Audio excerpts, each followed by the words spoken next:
Hello everyone and welcome to Arson and Plunder Unleashed. I'm not sure why the subtitle, since this is the only version of the game that I know of. We're going to be playing the chapter that gives you the best grasp of the game's basic design.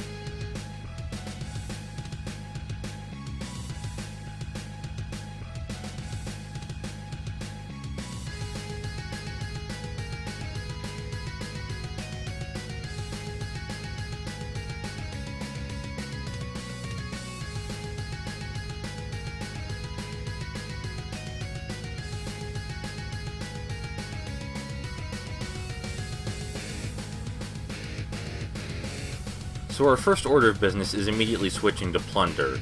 Plunder is the bruiser. Also, there's a single lizard man behind us. Plunder is the bruiser of the group. When we want to smack things, he's what we go to, and all of his special talents reflect that. So the main piece of design behind this game is that most of the enemies will try viciously to get behind you.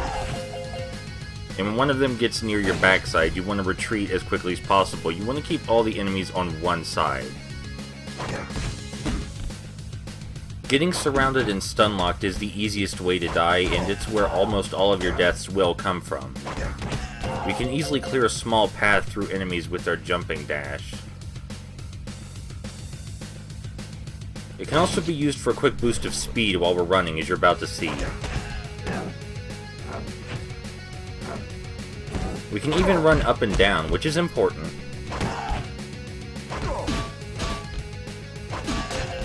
As a rule of thumb in this game, when things seem like they're quiet and going well, like for example after we eliminate these upcoming enemies, which will only take a few seconds. But when things seem like they're quiet and going well, there's probably a whole squad of enemies right behind you, slowly advancing.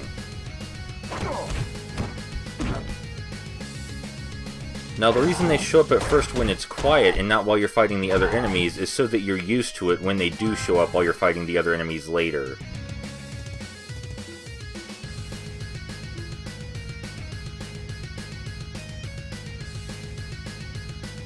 There are often entire walls of hazards in some stages, and you can take them out multiple at a time with your dashing jump. Depends on the hazard, really. The guys with arrows, when you see them, you want to take them out first. They are incredibly accurate, and if you dodge like a full second after they fire, it's already too late. Also, if there's multiple of them, their damage stacks, which is about as awful as you expect it to be for your health.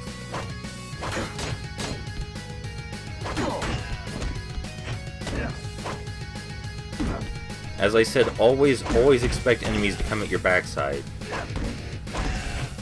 It doesn't matter how well things are going if they surround you. Your health drains super fast.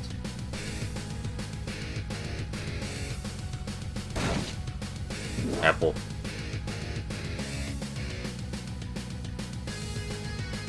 Plunder has 3 separate special abilities, one of which is a desperation attack. Useful when we're surrounded.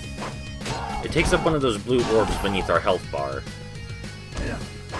His second special attack takes up 2, but we won't see that yet.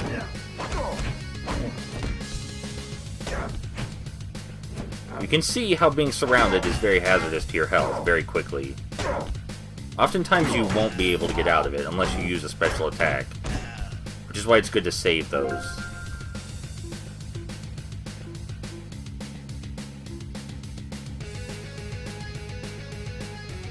So Arson has long-range capabilities. Her basic attack is a fireball, which she hurls at faraway enemies. Now, Arson's secondary special attack is that, and it's absolutely devastating for crowd control, especially in areas where they're all grouped together. And sometimes you hit so many that it refills your magic meter already. She also has a jumping attack that serves as a desperation attack in very tight situations, not as useful as Plunder's. But yeah, there's a reason they expect you to use Arson for this mission, and it's because of that particular special attack.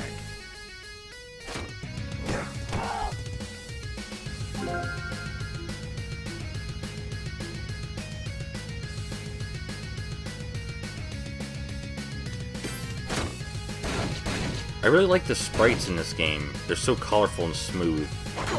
So you might have noticed, but after archers fire, they immediately run away. This can make them hard to get a hold of. I find the best strategy is to dashing attack them and get at them right after they get back up. Come back here.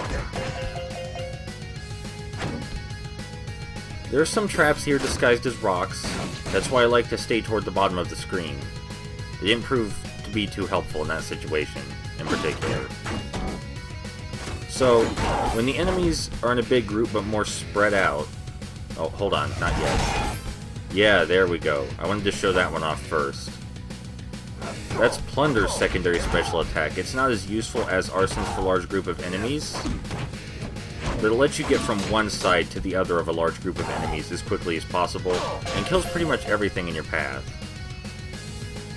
If you just want to make way, so to speak, that's what that's for.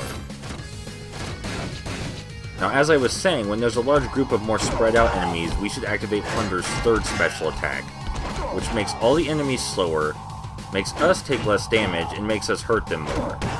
It's pretty devastating. It kills enemies way less quickly than Arson's second special, but if the enemies are more spread out, it's a safer bet.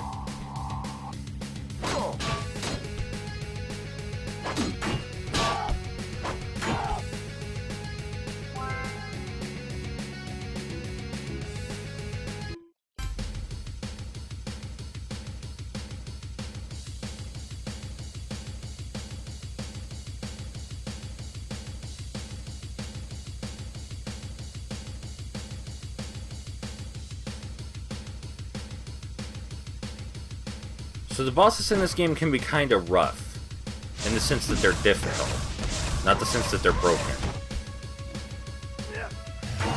The first thing we want to do is use Plunder to move to the right side, because enemies spawn from the left side of the screen. Now, we want to use Arson to knock down the boss.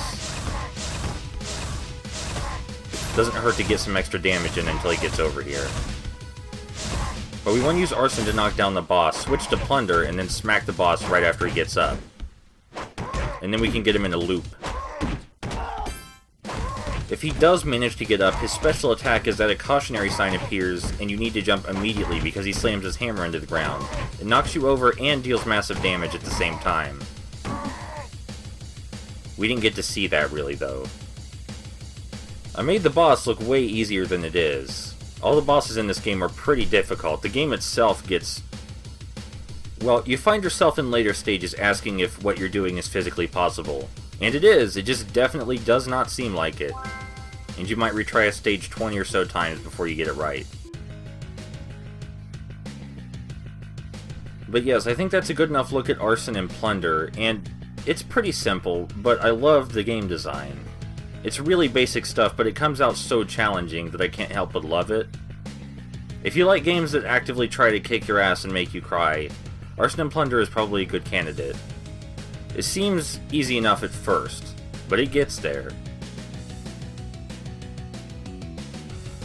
Also, the developers don't use English as their first language, but they really tried to be funny. It's hit and miss. Thank you all for watching, and I'll see you soon.